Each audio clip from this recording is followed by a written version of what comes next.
Tips and tricks for your group. One, make people feel welcome. Just like if they were to come into your physical house of worship, you would have people welcome them, right? You want to have people also assigned in your Facebook group to welcome your new members. Something I love in groups is there's a feature, it's just a welcome feature. You click a button, it creates a post, and it will auto tag the last 500 people that joined your group, and it will welcome them to your community. Welcome people, make them feel like they're a part of the community. Connect members to each other. One of the things I love about groups is you can do polls in groups, and I'll give you an example of that in a minute, but you can do polls in groups, and it could be things like, what's your favorite drink? Where do you live? Those types of questions. And you can begin to connect people to each other who have similar interests.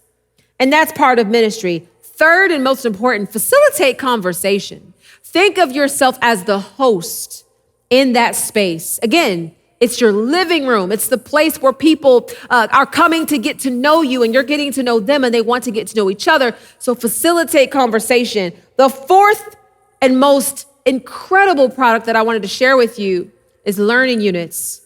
Because learning units really becomes the way that you're able to facilitate learning in your community. It helps you keep your community learning. You can link content together to create sequential learning in your group, which creates the foundation for discipleship. Because what is discipleship? Discipleship is the relational maturation of your faith.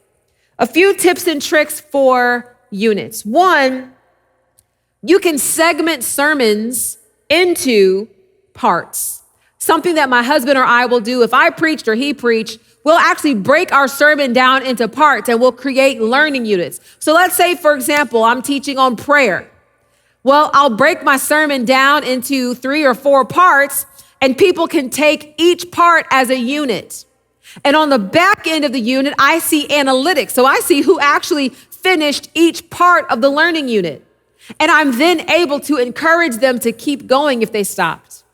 Segment sermons into parts. You can also encourage people to complete them, as I just said, because you'll be able to see who didn't. It becomes a great way to inspire people to keep going, keep learning, keep studying.